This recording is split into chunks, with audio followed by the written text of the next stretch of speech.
pour avoir une offre de prêt, il faut être assuré. J'opte pour une couverture plus importante, je décide de protéger mon investissement et en plus, fiscalement, ça va avoir un impact. Plus vous êtes jeune, moins il y a de risques pour l'assureur, donc plus le coût sera bas. En sachant qu'à n'importe quel moment, on peut revoir ses garanties, on peut réétudier le dossier, on peut changer d'interlocuteur. Effectivement, un tarif bancaire peut être adapté, mais il peut y avoir un tarif plus attractif auprès d'un spécialiste en assurance de prêt.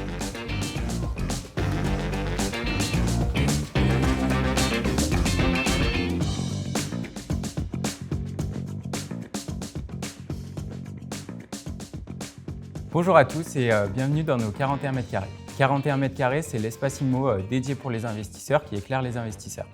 Tous les mois, nous invitons des experts du secteur de l'immobilier afin d'échanger ensemble sur leurs connaissances, leur expérience et leur vision du marché de l'immobilier. Je vous invite dès à présent à vous abonner si ce n'est pas déjà fait pour manquer aucun de nos contenus. Aujourd'hui, nous allons donc échanger ensemble sur les assurances emprunteurs liées au crédit de l'immobilier. Et pour échanger avec ça, j'ai le plaisir d'accueillir Rémi Dupont. Bonjour Rémi. Bonjour Aurélien. Tu es donc courtier chez Valority Investissement. Effectivement, c'est ça. Est-ce que déjà tu peux te présenter ton parcours et présenter ce sur quoi tu peux accompagner tes clients? Oui, donc Rémi Dupont, effectivement, je suis courtier en prêt immobilier depuis de nombreuses années au sein du groupe Valority. J'accompagne nos clients dans le plan de financement, la recherche de leur investissement, au niveau du prêt, bien entendu, de l'assurance, un produit qu'on développe beaucoup ces derniers temps. Voilà. Merci Rémi. De rien. J'ai le plaisir aussi d'accueillir Jules Marin. Bonjour Jules. Bonjour Aurélien. Donc toi, tu es directeur commercial chez Maslow. Exactement. Est-ce que, même chose, tu peux te présenter brièvement, présenter ton parcours et présenter bien Maslow? sûr. Ça fait un peu plus de 8 ans que je suis dans le groupe Valority et depuis quelques mois, je m'occupe donc de l'entité Maslow, où ce qu'on veut faire en fait, c'est délivrer un investissement clé en main à nos investisseurs via Internet. Donc c'est réaliser en fait ce qu'on fait depuis plus de 40 ans en physique sur un autre canal de distribution qui est le canal Internet. Donc c'est pour toucher une cible de personnes qu'on ne touchait pas avant. Merci Jules. De rien, avec plaisir Aurélien. Alors, pour commencer donc à échanger sur toute la partie assurance emprunteur, ADI, etc. Rémi, est-ce que déjà tu peux répondre à cette première question? Est-ce que tu peux expliquer ce que c'est une assurance de prêt immobilier? Pourquoi elle est nécessaire? Est-ce qu'elle est obligatoire? Oui. Alors, l'assurance de prêt immobilier, elle est vraiment nécessaire. Elle est quasi obligatoire dans la mesure où les banques l'imposent très généralement lors d'un montage de prêt immobilier. Elle va servir à sécuriser l'investissement de l'emprunteur en pouvant venir prendre son relais en cas d'incapacité médicale de sa part à pouvoir subvenir à l'échéance. Ou aussi décès. Si on a l'un des emprunteurs qui décède. Toutes sortes d'aléas, on va dire, liés à la capacité de santé. Ça peut être effectivement un décès, ça peut être un arrêt de travail, une invalidité. Il y a plusieurs éléments qui peuvent entrer en ligne de compte. Et quelles sont les principales différences entre l'assurance de prêt immobilier et d'autres assurances liées à un investissement immobilier? Effectivement, l'assurance de prêt, on est sur une assurance de personne, donc qui va couvrir le contractant ou les co-contractants d'un prêt immobilier, à la différence d'une assurance de biens qui va venir couvrir un bien spécifique. Par exemple, l'assurance habitation d'un logement, une garantie décennale dans le cas d'un logement construit en VFA. Donc voilà, on a cette distinction-là d'assurance de personne. On parle d'assurance de personne pour l'assurance de prêt immobilier. Pour choisir son assurance emprunteur, est-ce qu'il y a des critères à regarder spécifiques? Oui, alors il y a effectivement plusieurs types d'assurances, plusieurs critères. On va choisir en fonction de la nature de l'opération qu'on finance. Est-ce que c'est une résidence principale? Est-ce que c'est un investissement locatif? Est-ce que c'est une restructuration, un rachat de prêt?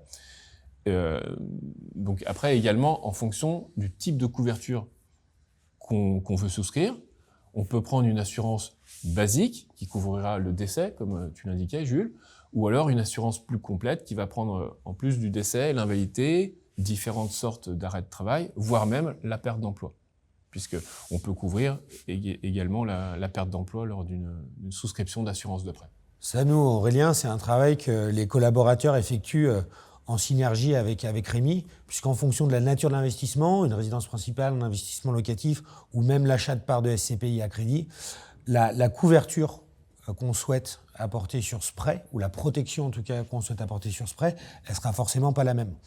Je préfère être 100% couvert ou totalement couvert face à tous les risques que Rémi a pu évoquer précédemment sur ma résidence principale, parce que souvent c'est le plus gros de mes investissements à crédit, et peut-être assurer une personne ou le couple, mais à une échelle peut-être moindre, sur l'achat de parts de SCPI ou un investissement locatif, où là je sais que j'ai aussi le loyer qui vient aussi m'aider à rembourser le prêt. Le risque n'est pas le même. Donc en fait, en fonction du risque, en fonction de la mesure du risque sur l'investissement, on va avec Rémi, et c'est là où Rémi a une part qui est extrêmement importante, nous, dans la construction du patrimoine d'un client, puisque en fait, ça va venir nous aider à protéger cet investissement de manière différente et adaptée surtout.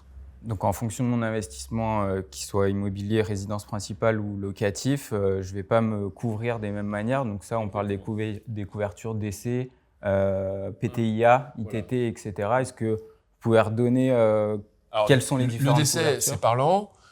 L'autre couverture qui est liée au décès, c'est PTIA, comme tu indiquais, donc perte totale et irréversible d'autonomie, c'est l'invalidité. À cela, on peut rajouter tous les risques liés aux arrêts de travail. Il y a plusieurs sortes d'arrêts de travail, donc il y a l'ITT, l'incapacité temporaire totale. On peut rajouter l'IPT, l'incapacité permanente totale. On peut rajouter, je l'ai évoqué juste avant, la perte d'emploi. Donc, on a vraiment un choix assez large en termes de couverture. Comme l'a indiqué Jules, en résidence principale, on va souvent conseiller de prendre une couverture complète en termes de type de couverture, donc décès, invalidité, mais également arrêt de travail. Alors qu'en investissement locatif, on pourra parfois réduire la couverture à décès, invalidité, puisque comme tu l'as indiqué, il y a une partie du prêt qui est couverte par le loyer de l'opération. Donc, en fonction de mon taux de couverture, ça va impacter aussi du coup le coût de l'assurance. Oui. Est-ce que Rémi, tu peux nous détailler un peu le calcul de ce coût, combien ça représente? Alors, l'assurance de prêt, j'ai tendance à dire, peut varier beaucoup en fonction de ce qu'on demande en termes de couverture et également du pourcentage de couverture, ce qu'on appelle la quotité. Est-ce que je suis couvert à 50% ou à 100% ou un autre pourcentage du reste, on n'est pas obligé de se limiter à 50 ou 100%.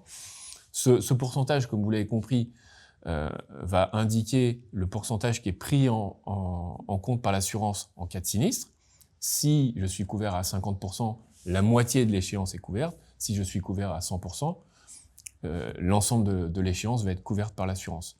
Le coût, effectivement, alors pour une formule de base, il sera moins important que pour une formule complète, c'est assez logique.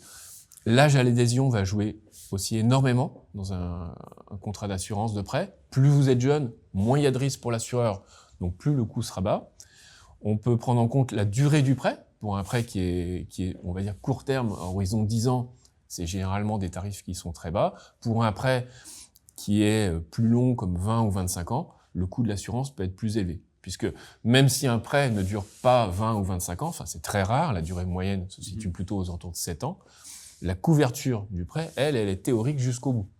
Donc quelqu'un qui a 50 ans aujourd'hui, si on demande une couverture de 25 ans, donc qui porte à ses 75 ans, il est normal que le coût de l'assurance soit un peu plus élevé que quelqu'un qui est 20 ou 25 ans à l'âge de l'adhésion. Sur le coût de l'assurance, Jules, est-ce qu'il y a un impact, par exemple, si dans le cas d'un investissement locatif immobilier ? Alors, il y a plusieurs impacts. Le premier impact, c'est qu'il y a un impact fiscal. Souvent, je vais regarder uniquement le coût. Donc, je souhaite ne pas être couvert à 100% ou je souhaite ne pas être couvert si jamais je perds mon emploi parce que ça me coûte moins cher. Et il faut que la réflexion elle aille un peu plus loin puisque on rappelle que les intérêts d'emprunt et l'ADI, on peut le déduire. On peut le déduire fiscalement, c'est-à-dire que ça vient en déduction, moi, des revenus que je vais déclarer.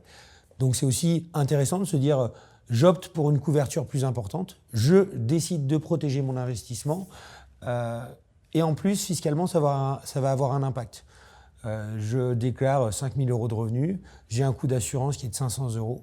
D'accord ? Donc mes revenus nets, ils vont passer à 4 500 €. Il y a énormément d'autres choses à déduire après, et ce n'est pas aussi simple. En tout cas, il y a un vrai impact fiscal sur le coût de mon assurance. Pour revenir aussi sur ce que disait Rémi, dans le coût de l'ADI, on voit aussi que ça peut être intéressant de protéger différemment, par exemple, 2 personnes du même foyer.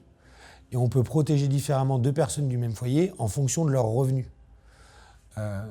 J'ai une personne dans le foyer qui a plus de revenus, autant venir protéger cette personne à 100%, et la personne qui a moins de revenus peut-être opter pour une protection à 50%. Et c'est aussi ça qu'on effectue comme travail avec Rémi, entre c'est pas grave de payer très cher puisque je viens de déduire, mais aussi pourquoi payer très cher si au final ma couverture elle est trop importante. Donc c'est tout cet équilibre qu'il faut calculer en amont lors d'un calcul d'ADI. Sachant que pour terminer sur cet aspect coût, pour des emprunteurs qui seraient jeunes, voire très jeunes, on a quand même tendance à conseiller une couverture à 100%, peu importe la situation de l'emprunteur, puisqu'on va être sur des coûts qui sont très faibles, donc autant en profiter et pouvoir donc sécuriser complètement cette opération. Encore plus s'il s'agit d'une opération locative, puisque ça viendra en déduction. Mais voilà. En sachant qu'à n'importe quel moment, on peut revoir ses garanties, on peut réétudier le dossier, on peut changer d'interlocuteur. Et ça, c'est aussi le travail de Rémi, d'aller chercher si, il y a 10 ans, je fumais, j'avais 35 ans, cette banque ou cette compagnie d'assurance était la plus adaptée pour moi. 10 ans après, ma situation a évolué, mes revenus ont évolué, est-ce que je suis toujours aussi bien couvert ? Et ça, c'est aussi la possibilité qu'on a à n'importe quel moment de venir faire évoluer son partenaire sur l'emprunt ou l'ADI. Revoir des contrats en cours, effectivement. Ce qu'on appelle la délégation d'assurance, c'est ça ? Alors la délégation d'assurance, c'est le fait d'être couvert par un contrat qui n'est pas celui de la banque directement, puisqu'effectivement, on a aujourd'hui un marché qui est, on va dire, trusté en grande partie par les banques, qui représente grosso modo 80% du marché, mais à côté de ça, il est tout à fait possible de prendre une assurance en dehors de celle du banquier, avec des compagnies qui sont spécifiques en assurance de prêt, et donc qui vont couvrir l'emprunteur en fonction de sa situation.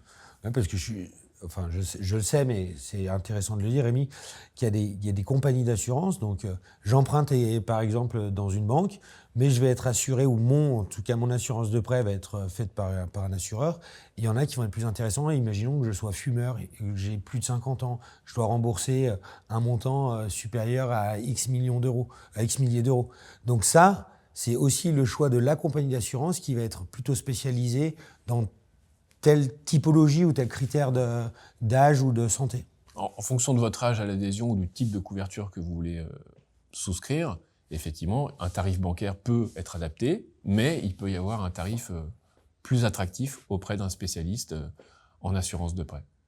À quel moment dans le processus d'un achat immobilier, je dois être couvert et je dois choisir mon assurance emprunteur ? Alors, j'aurais tendance à dire pas de bras, pas de chocolat, pas d'assurance de prêt, pas d'offre de prêt immobilière, puisque donc pour avoir une offre de prêt, il faut être assuré. C'est une obligation, ça. C'est une obligation. Le coût de l'assurance de prêt doit être mentionné dans l'offre. Donc, tant qu'on ne connaît pas ce coût ou ses caractéristiques, le banquier n'est pas en possibilité de pouvoir éditer cette offre de prêt. Donc, ça se fait en amont. On choisit d'abord le type de couverture. Après, il peut y avoir un processus d'adhésion à l'assurance qui peut être soit automatique, soit un peu plus long, en fonction du montant de prêt qu'on souscrit, puisqu'en fonction du montant de prêt, il peut y avoir parfois des formalités médicales à mettre en place avant que l'assureur donne son accord. C'est ce qu'on appelle le questionnaire de santé ? Voilà. Alors, le questionnaire de santé, alors sachant que les montants sont quand même... pour avoir à faire des formalités médicales, les montants sont quand même importants. Pour généraliser, en dessous de 500 000 € d'encours par personne, donc pour 100%, normalement, on ne demandera pas de formalité médicale. Il peut y en avoir au-delà. Donc, choisi au tout début mon assurance emprunteur, c'est seulement quand j'ai l'assureur qui me protège que j'ai mon crédit immobilier. Oui. Par contre, si je le souhaite, après, vous disiez, donc je peux renégocier ce contrat-là, et ça, à partir de quand? Alors là, on va rentrer dans le cadre de la loi Lemoine, qui est entrée en vigueur en mars 2022 de mémoire, donc qui permet aujourd'hui à l'emprunteur de changer d'assurance de prêt, donc soit changer l'assurance qu'il avait pris avec son banquier à la souscription de son prêt, soit de changer un autre contrat qu'il avait mis en place dernièrement. Alors c'est encadré, on peut changer pour un contrat équivalent ou supérieur. On va garder donc forcément le même type de couverture, on ne pourra pas prendre moins, on pourra prendre plus si on veut. Pareil, on va devoir caler à la quotité de départ. Si je m'étais assuré à 100% chacun, dans le cas d'un couple, ben je vais être obligé de prendre à nouveau une couverture à 100% chacun. On ne pourra pas prendre 100 pour l'un et 50 pour l'autre. Ok, c'est au minimum les garanties que j'ai prises initialement pour... C'est ça, exactement. Donc là, ça permet de faire jouer la concurrence et effectivement de trouver des contrats qui sont plus intéressants que pourrait l'être un contrat bancaire classique. C'est extrêmement important c'est pas à partir du moment où j'ai obtenu mon crédit, je vais le laisser courir sur toute la durée du crédit. Il est aussi important d'avoir des points de passage, des points de vérification où est-ce que ce crédit il est toujours adapté en termes de protection?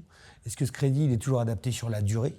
Est-ce que ce crédit, j'ai pas un intérêt à peut-être rembourser une partie à un moment ou à un instant T pour venir réduire ma durée, pour venir réduire mon échéance?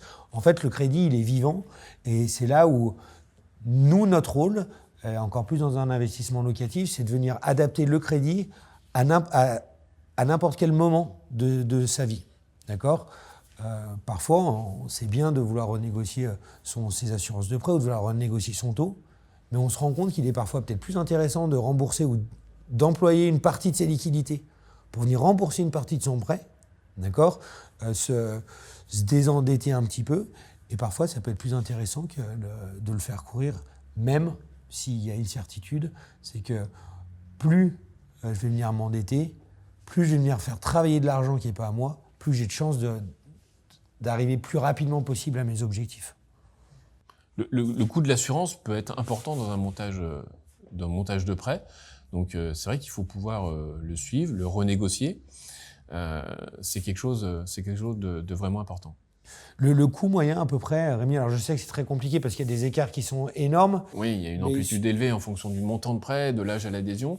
Alors, de ce que l'on voit, nous, depuis plusieurs mois dans les dossiers que nous sommes amenés à traiter, on va dire qu'on peut en moyenne gagner entre 50 et 100 euros par mois à changer son assurance de prêt. Ça, c'est majoritairement sur des investissements locatifs ? Ou résidence principale. Résidence principale aussi, ok.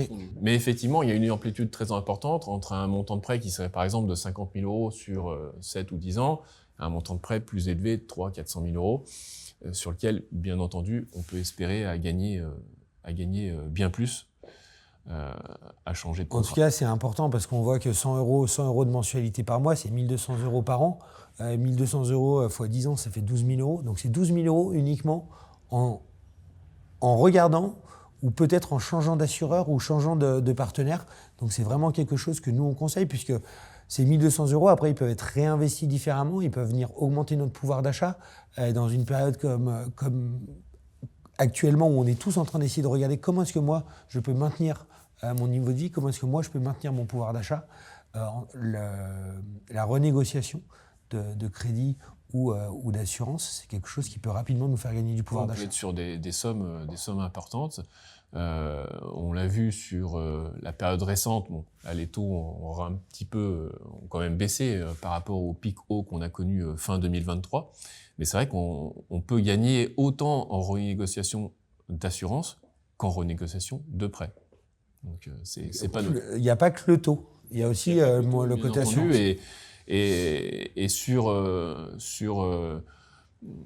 une période un peu plus ancienne où les taux étaient encore inférieurs à 2, le coût de l'assurance pouvait être plus élevé que le coût du crédit en lui-même, notamment pour des montants de prêt qui étaient on va dire classiquement entre 200 et 300 000 euros. Voilà. Dans la préparation du dossier, quels documents et informations je dois fournir soit à la banque, soit à l'assurance, à l'assureur pour faire un devis d'assurance? Alors, les éléments, c'est très simple. Hormis la partie, on va dire, purement identité, puisque comme je l'ai expliqué, le coût de l'assurance varie surtout en fonction de l'âge de l'assuré. On a besoin du montant du prêt, du taux du prêt, de la durée. Et après, donc si c'est pour un nouveau projet, de choisir cette quotité, est-ce qu'on est à 100% chacun ou pas, ou de reprendre la quotité qui est dans l'offre de prêt. Ça, Rémi, on les retrouve sur quel document ? On les retrouve sur quel document ? On retrouve sur son offre de prêt, Ok. et pour le capital restant dû, on va le retrouver sur son tableau d'amortissement. Ok.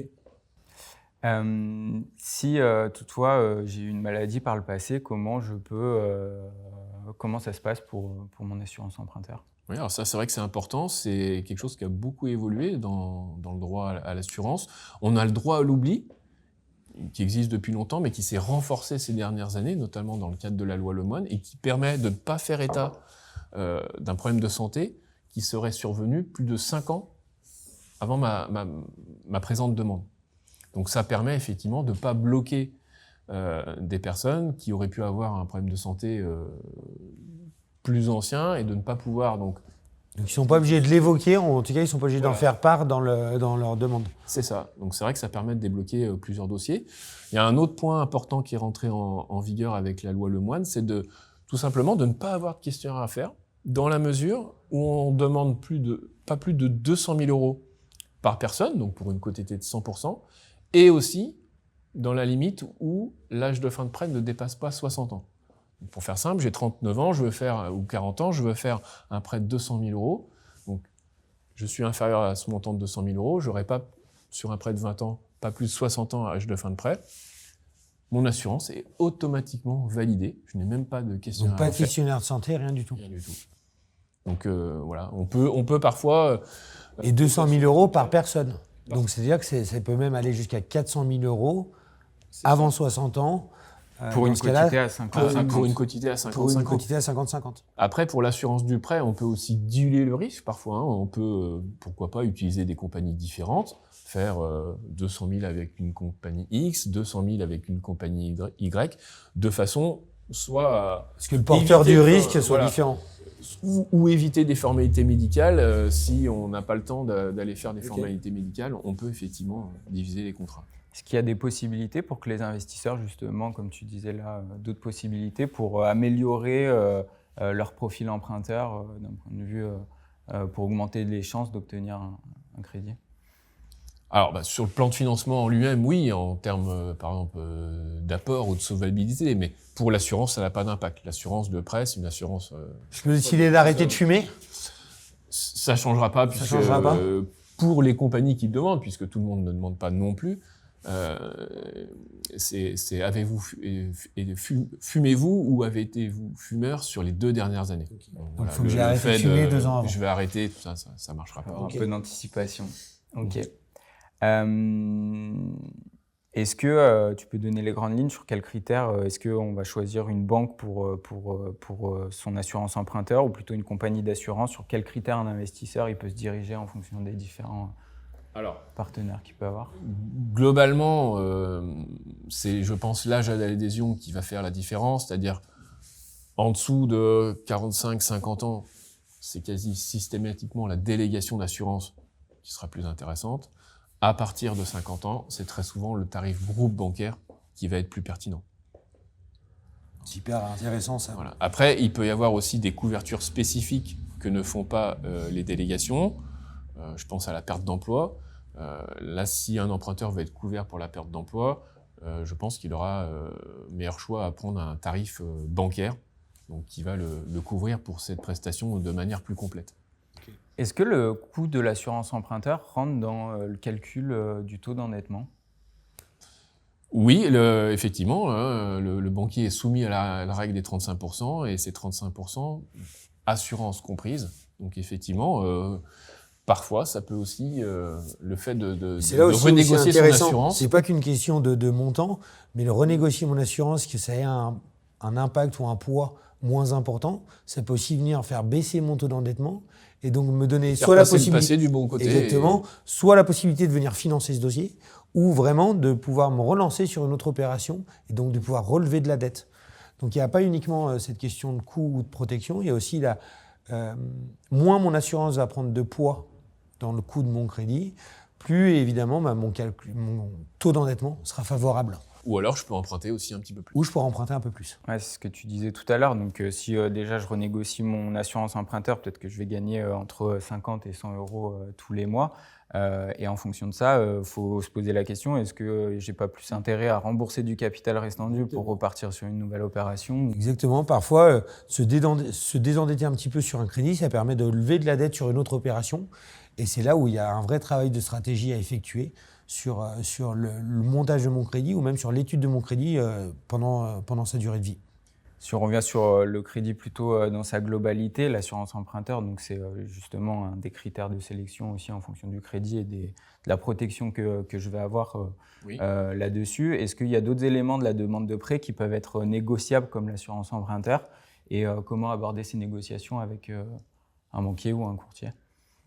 Alors, sur l'assurance de prêt, effectivement, une fois qu'on a choisi son contrat, c'est fait. Après, sur la demande de prêt en elle-même, non, je vois pas d'éléments sur cette question-là. Enfin, hormis peut-être changer l'apport, mais je vois pas d'éléments spécifiques sur sa demande de financement.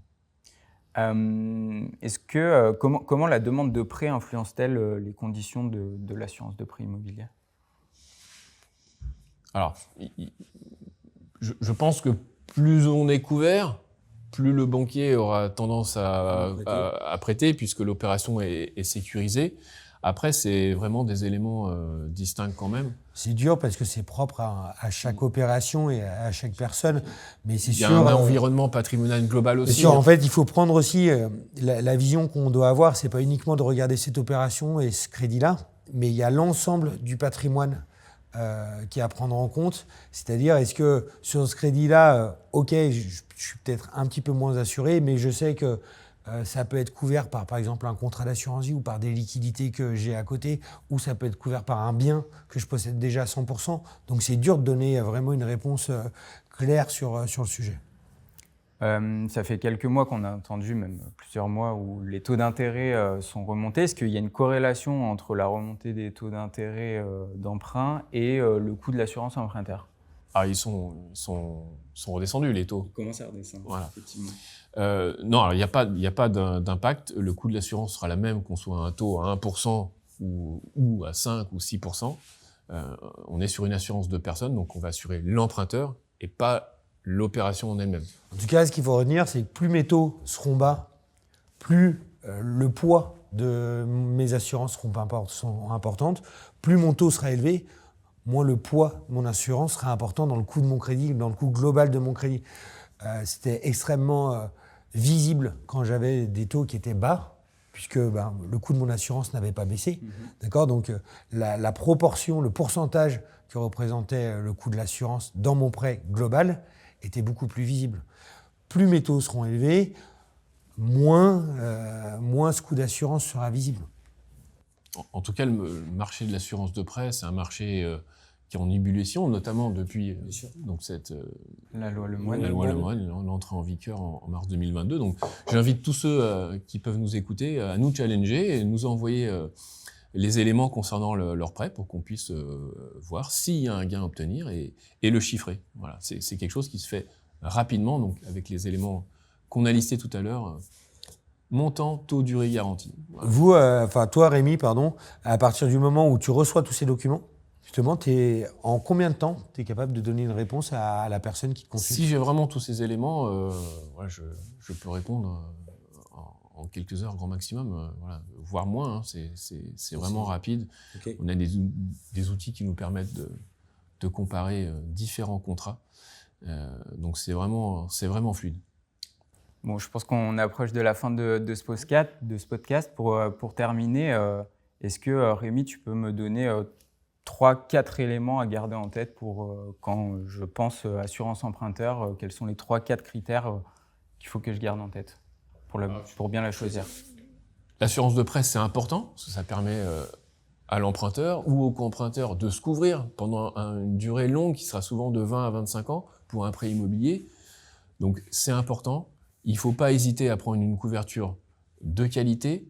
Donc de qualité en termes de couverture, pas forcément, je pense, se limiter à une couverture de base, mais pourquoi pas prendre une couverture plus complète avec une quantité d'assurance type 100% ou 75% chacun.